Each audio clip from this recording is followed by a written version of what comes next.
pernah kau lepaskan dari kasih-Mu. Lewat lembah gelap, Kau temani aku. Roh-Mu bekerja selalu untuk kebaikanku.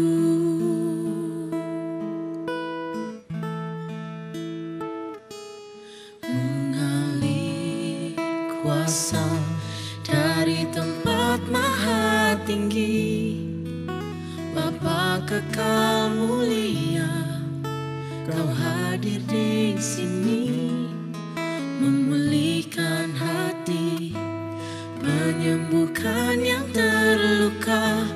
Ku kan tenang bersama-Mu, Bapa.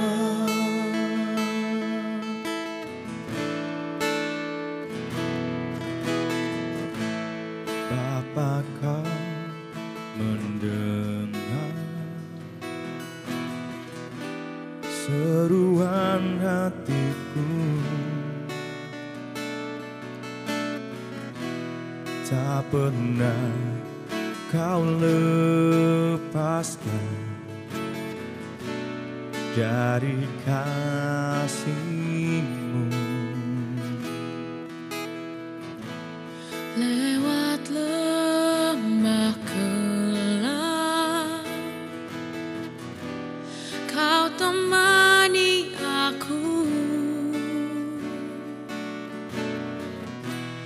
Roh-Mu bekerja selalu untuk kebaikanku.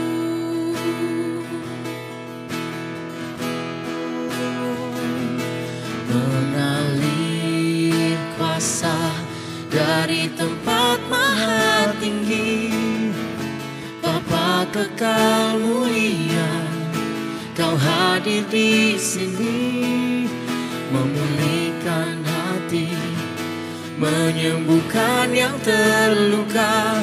Ku kan tenang bersama-Mu, Bapa.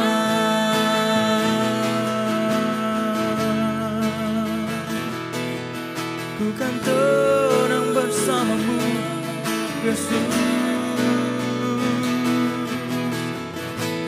Kami takkan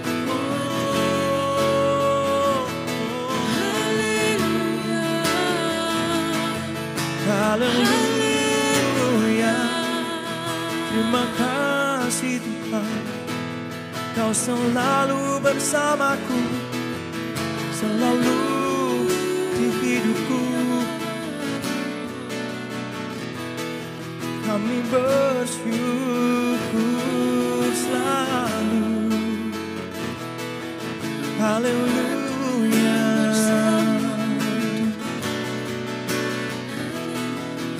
Haleluya. Haleluya. Haleluya.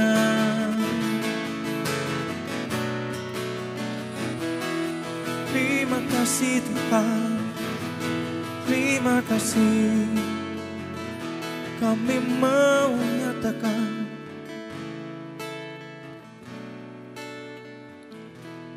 mengalir kuasa dari tempat maha tinggi, Bapa kekal mulia, Kau hadir di sini, memulihkan hati, menyembuhkan yang terluka.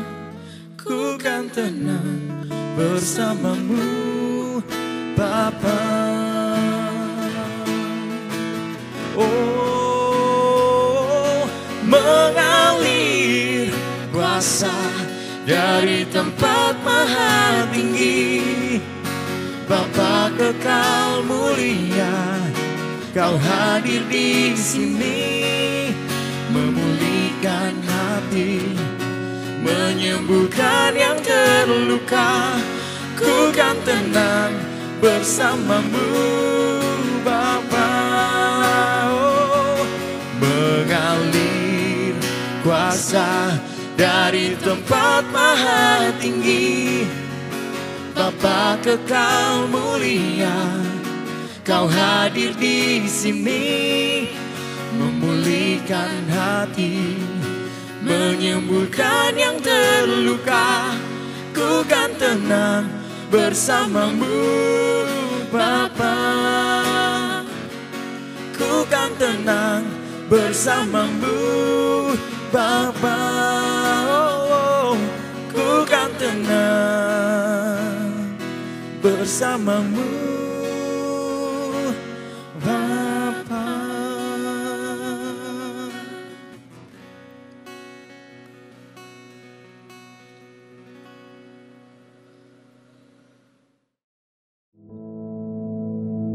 Our Father, which art in heaven, hallowed be thy name. Thy kingdom come, thy will be done in earth as it is in heaven. Give us this day our daily bread, and forgive us our debts, as we forgive our debtors. And lead us not into temptation, but deliver us from evil. For thine is the kingdom, and the power, and the glory, forever. Amen.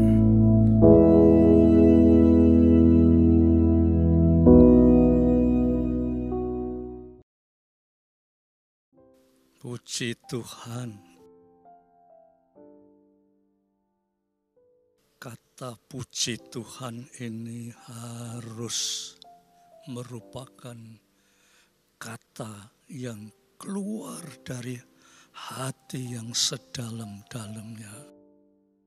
Sebab sampai pada saat ini kita masih diberi kesehatan, kekuatan oleh Tuhan, ya saudara. Nah, sebelum kita akan mendengarkan renungan firman Tuhan, kita mau berdoa dulu ya saudara. Mari kita doa. Bapa, dipermuliakan kiranya nama-Mu.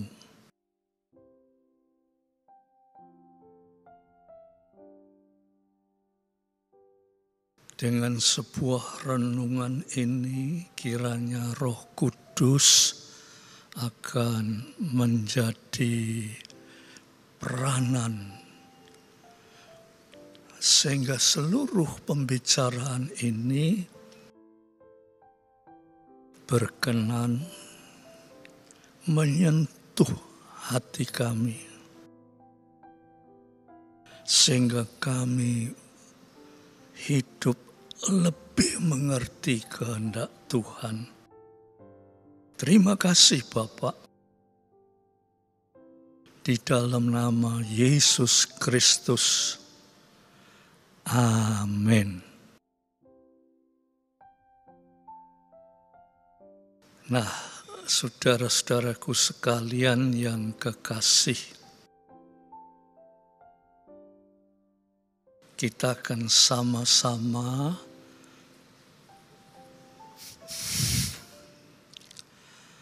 menyelidiki firman Tuhan di dalam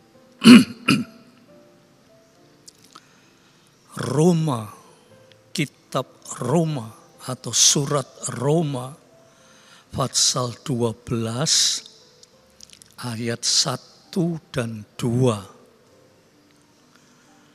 Surat Roma pasal 12 ayat 1 dan 2 dikatakan begini ya. Saudara perhatikan. Karena itu, saudara-saudara, demi kemurahan Allah, aku menasihatkan kamu supaya kamu mempersembahkan tubuhmu sebagai persembahan yang hidup, yang kudus, yang berkenan kepada Allah. Itulah ibadahmu yang sejati. Janganlah kamu menjadi serupa dengan dunia ini, tetapi berubahlah oleh pembaharuan budimu, sehingga kamu dapat membedakan manakah kehendak Allah, apa yang baik, yang berkenan kepada Allah, dan yang sempurna.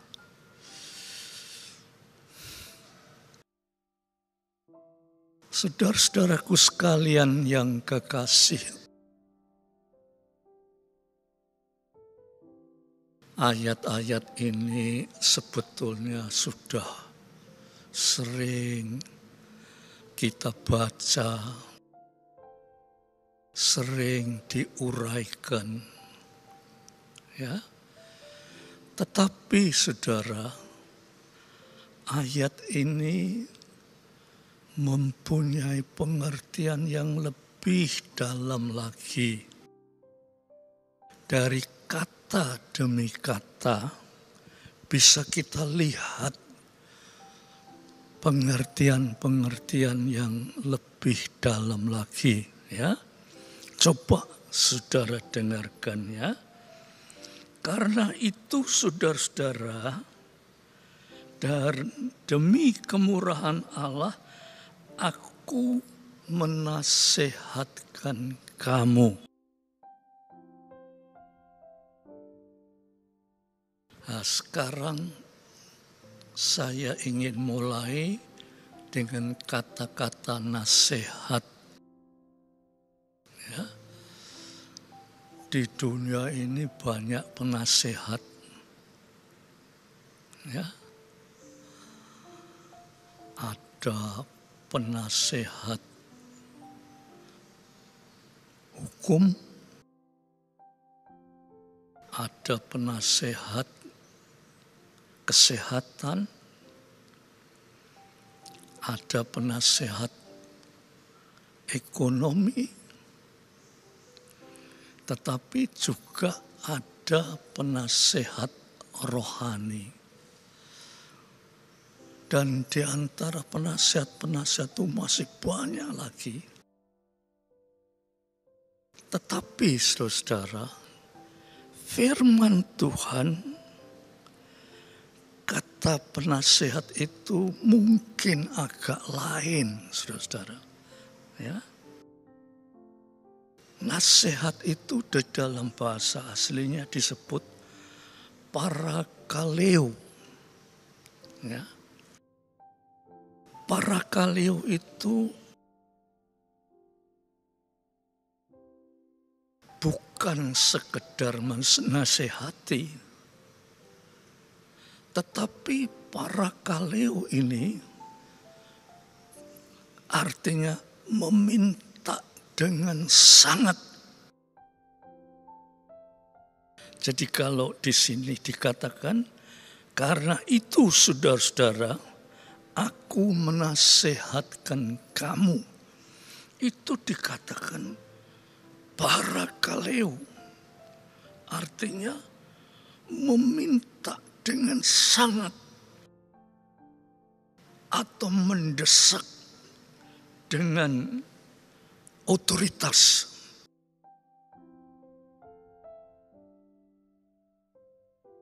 Biasanya nasihat itu kan maksudnya kamu nurut nasihat ini ya baik, tak nurut ya terserah, ini nasihatku. Tetapi kata parakaleo itu, saudara, itu meminta dengan sangat, bahkan mendesak dengan suatu otoritas, dengan satu kekuasaan, mendesak Apa yang didesakkan itu? Dikatakan begini, saudara. Supaya kamu mempersembahkan tubuhmu sebagai persembahan yang hidup. Yaitu para kaleo itu mendesak dengan suatu otoritas supaya kamu sebagai orang-orang percaya itu jangan percayamu itu hanya sekedar percaya, tetapi mempersembahkan tubuhmu sebagai satu persembahan yang hidup.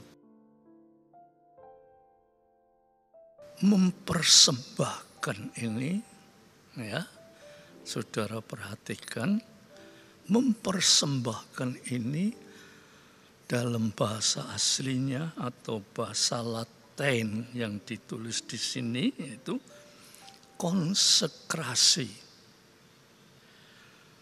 Konsekrasi itu dari asal kata saker. Konsekrasi itu dari asal kata sakra.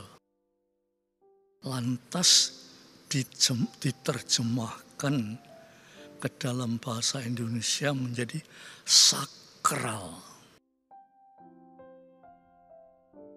Sakral itu tempat yang kudus. Ya, sakral, kudus.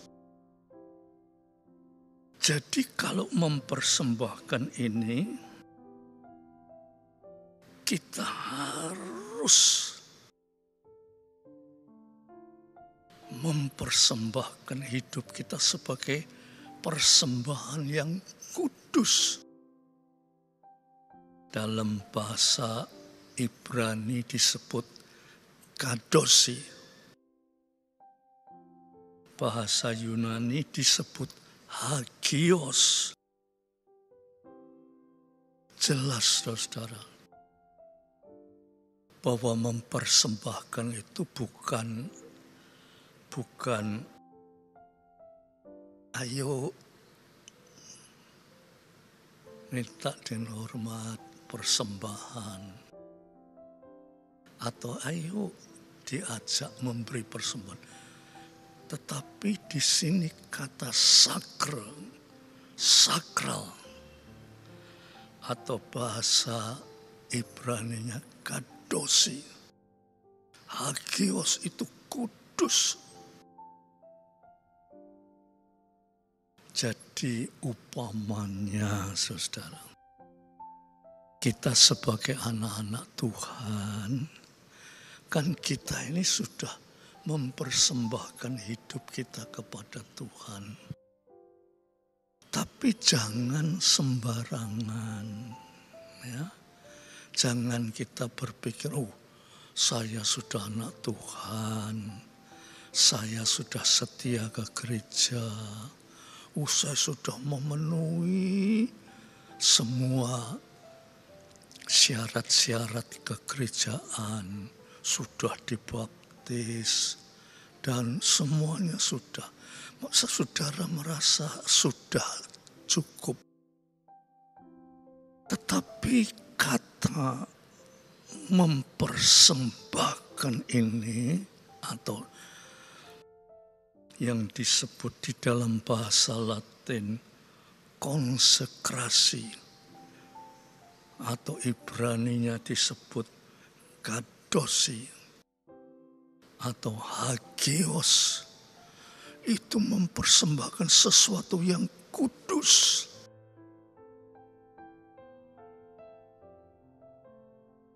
Coba saya ulangi ya, saudara. Yang pertama tadi menasehatkan. Ya.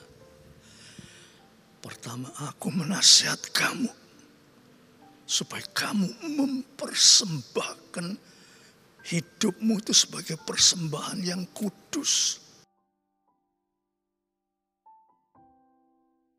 Pertama, Menasihatkan. Itu kata menasihatkan itu suatu tindakan otoritas. Jadi boleh dikata nasihat itu sama dengan harus. Mempersembahkan suatu persembahan, yaitu persembahan yang kudus. Lantas sekarang persembahkanlah tubuhmu. Tubuh ini, saudara, tubuh ini mengacu pada pikiran, perkataan, dan perbuatan. Ya. Dalam kata tubuh ini mengacu pada pikiran, perkataan, dan perbuatan. Nah, aku menasihatkan kamu, itu suatu perintah supaya kamu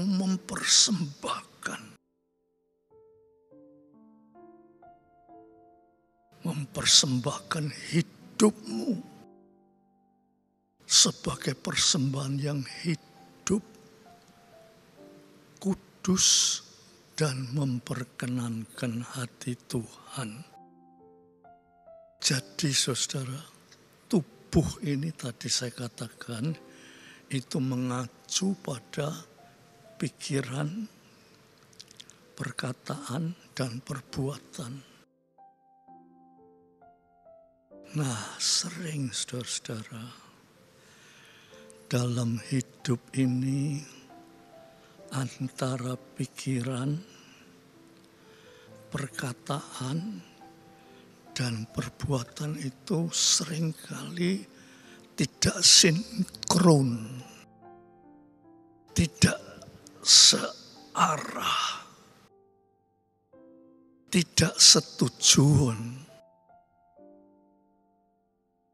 Pikirannya lain dengan apa yang dikatakan. Perkataannya lain dengan apa yang diperbuat. Jadi tidak ada sinkronisasi. Tidak ada kesatuan. Sudah sering saya katakan ya saudara, tapi saya ulangi lagi supaya saudara lebih mengerti lagi ya. Kesatuan antara pikiran, perkataan, dan perbuatan itu dalam bahasa Ibrani disebut tumah. Lalu bahasa Inggrisnya disebut integrity. Itu diambil dari akar kata Latin yaitu integer. Lantas sering bahasa umum disebut integritas atau kesatuan antara pikiran, perbuatan, dan perkataan. Jadi Fatsal 12 ayat 1 itu pada hakikatnya aku menasihatkan kamu ya, supaya kamu tuh mempersembahkan hidupmu.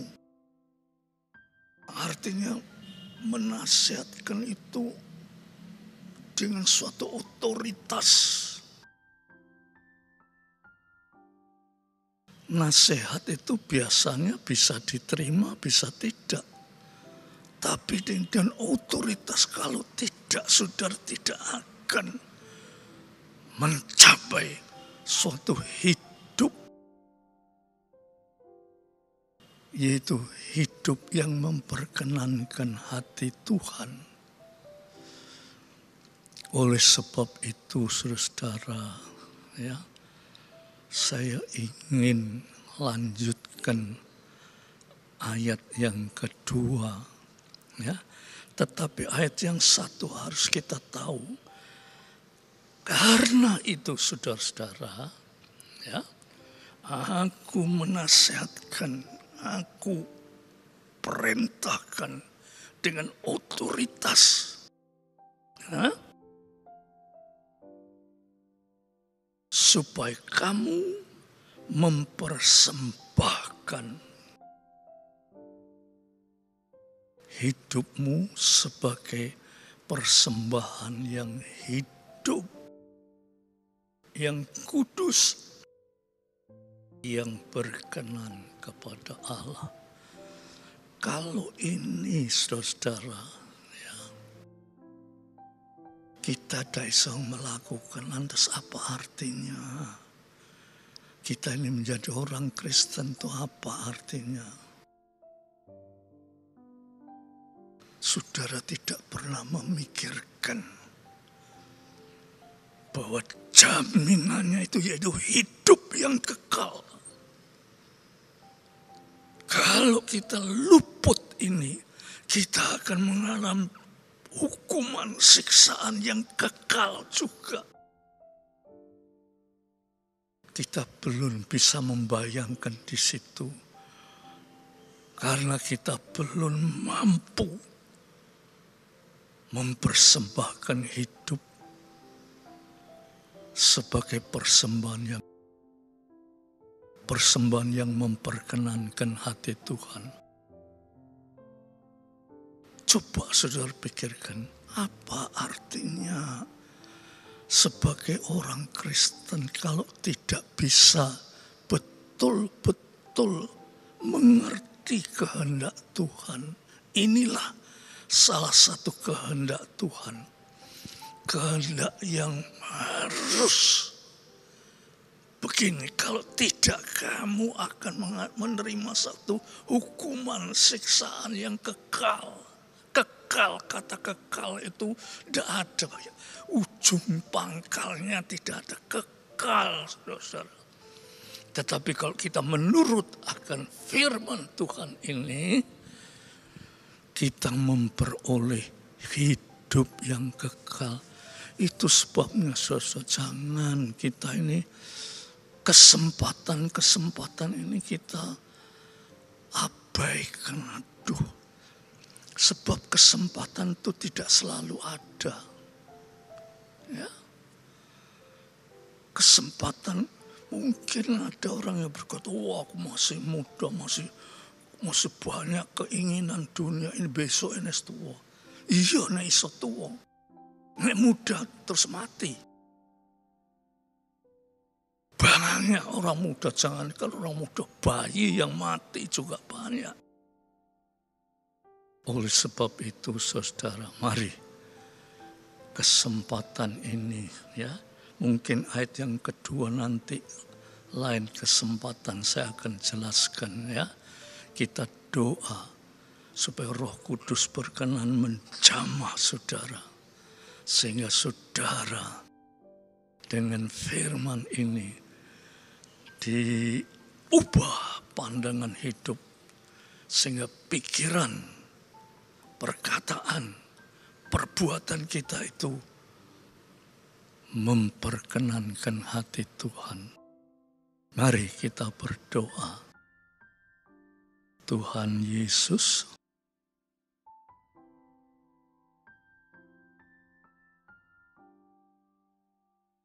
kami sudah mendengar firman-Mu.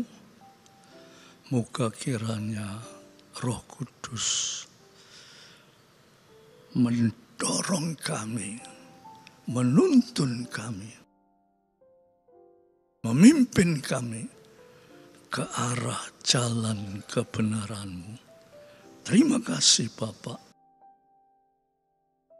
Di dalam nama Yesus Kristus, biar damai sejahtera Bapa, berkat rahmat kasih Yesus Kristus, persekutuan Roh Kudus atas saudara semua sampai Maranatha.